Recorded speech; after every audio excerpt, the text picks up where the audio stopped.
सिंधु गुजरात मराठा द्राविड उत्कल गंगा विंध्य हिमाचल यमुना गंगा उच्चल जलधि तरंगा तव शुभ नामे जागे तव शुभ आशीष मांगे गाहे तव जय गाथा जन गण मंगल दायक जय हे भारत भाग्य विधाता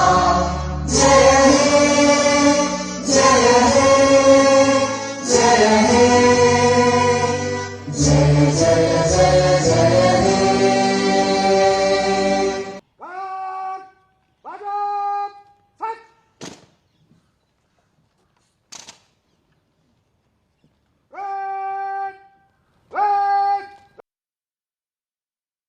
पूरे प्रदेश वासियों को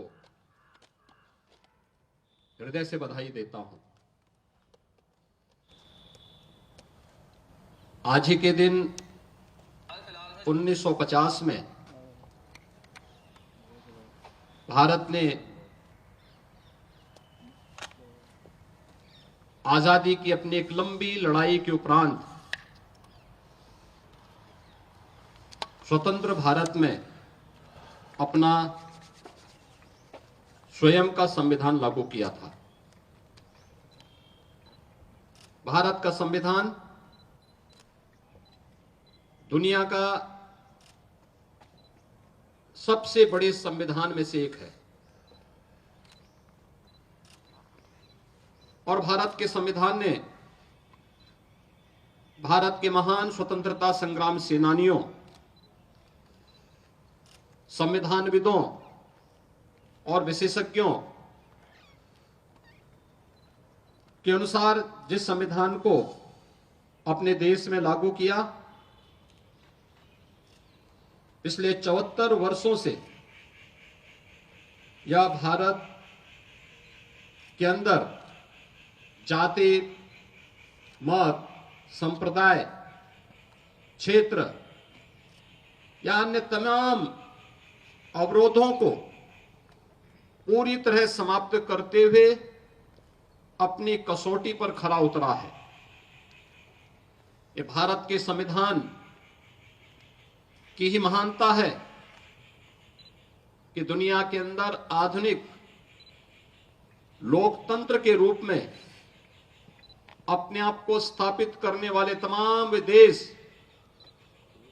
जो अपने को आज की व्यवस्था के अनुसार सबसे प्रगतिशील मानते हैं, उन देशों ने लंबे समय तक लिंग भेद के आधार पर महिलाओं को मताधिकार से वंचित किया था। तमाम दबी कुचली परंपराओं को समाज और राष्ट्र की मुख्य धारा से अलग किया था। लेकिन भारत दुनिया का वह देश है जिसने संविधान लागू करने के साथ ही इस बात को भी सुनिश्चित किया था कि भारत के अंदर लिंग के आधार पर जाति, मत, मजहब, क्षेत्र के आधार पर किसी भी प्रकार का कोई भेदभाव नहीं होगा और भारत के हर वयस्क मतदाता को अपना मताधिकार करने, भारत के अंदर एक सरकार बनाने के लिए पूरा अधिकार दिया। ये भारत के संविधान के कारण भारत का हर नागरिक आज देश की सरकार को बनाने में उसका हिस्सेदार बना हुआ है। हमारा संविधान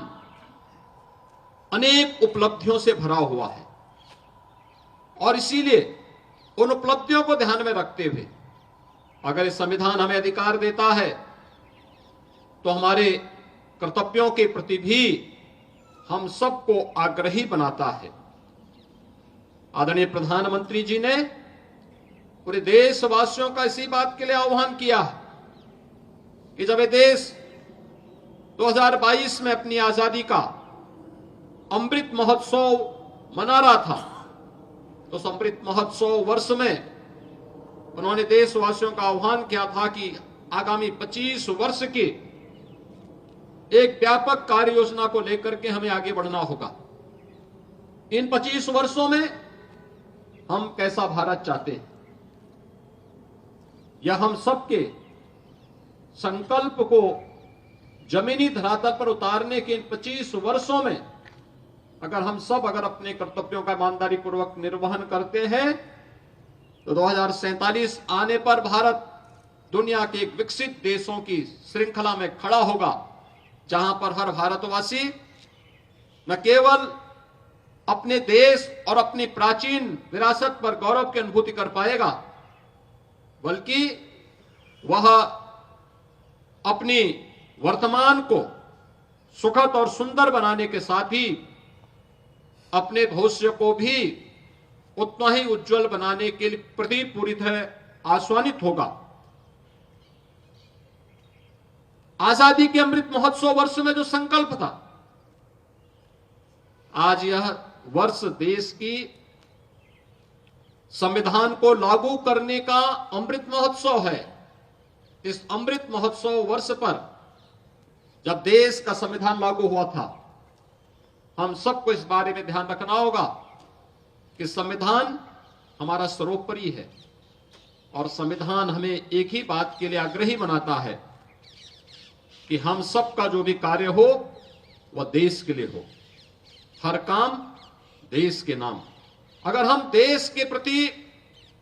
अपने इस दुनिया के सबसे प्राचीनतम राष्ट्र के प्रति अपनी श्रद्धा और सम्मान के भाव को व्यक्त करते हैं, हर व्यक्ति, हर जाति, हर मत, हर मजहब, हर संप्रदाय इस देश के अंदर अपने आप को सुरक्षित महसूस करेगा। आजादी का अमृत महोत्सव के उपरांत आज हमें भारत के संविधान को लागू करने के अमृत महोत्सव वर्ष में भी सहभागी बनने का अवसर प्राप्त हुआ है और ये दोनों एक साथ अगर चलेंगे तो देश की संविधान की रक्षा और संविधान के अनुसार अपने कर्तव्यों का निर्वहन करके हम लोग अपनी आजादी को भी अक्षुण्य बनाए रख सकते हैं और भारत को दुनिया की एक सबसे बड़ी ताकत के रूप में स्थापित करने में अपना योगदान दे पाएंगे। मैं एक बार फिर से भारत माता के उन महान सपूतों को,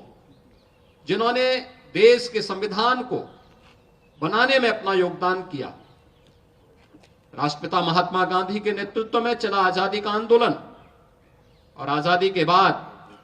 जब ये देश अपने संविधान निर्माण के लिए आगे बढ़ा था तो एक नाम सबके मुंह पर आया था, सर्वमान्यमति से जिन्होंने उस नाम का चयन किया था, वह नाम था डॉक्टर राजेंद्र प्रसाद जी का। राजेंद्र प्रसाद जी ने देश के संविधान को सभी संविधानविदों, स्वतंत्रता संग्राम सेनानियों और विशेषज्ञों के साथ मिलकर के जो स्वरूप प्रदान करने में और उसकी विभिन्न बैठकों में तमाम प्रकार की मत भिन्नता के बावजूद सर्वानुमति बनाने का प्रयास किया, वो अभिनंदनीय रहा और उन सभी विशेषज्ञों के अनुसार भारत के संविधान को लिपिबद्ध करके उसकी ड्राफ्ट तैयार करके वर्तमान स्वरूप में देने का श्रेय भारत के उस महान सपूत बाबा साहब डॉक्टर भीमराव अंबेडकर जैसे महापुरुषों को दिया जाता है। और इन महापुरुषों ने जिस तत्परता के साथ, जिस प्रतिबद्धता के साथ अपने दायित्व का निर्वहन किया, वह हम सब के लिए अनुकरणीय है। मैं इस अवसर पर भारत माता के उन महान सपूतों को, जिन्होंने अपना सर्वस्व देश की आजादी के लिए समर्पित किया, उन महान संविधानविदों, स्वतंत्रता संग्राम सेनानियों को इस अवसर पर नमन करते हुए पूरे प्रदेशवासियों को 75वें गणतंत्र दिवस के अवसर पर अपनी हृदय से बधाई देता हूं, अपनी शुभकामनाएं देता हूं। धन्यवाद। जय हिंद।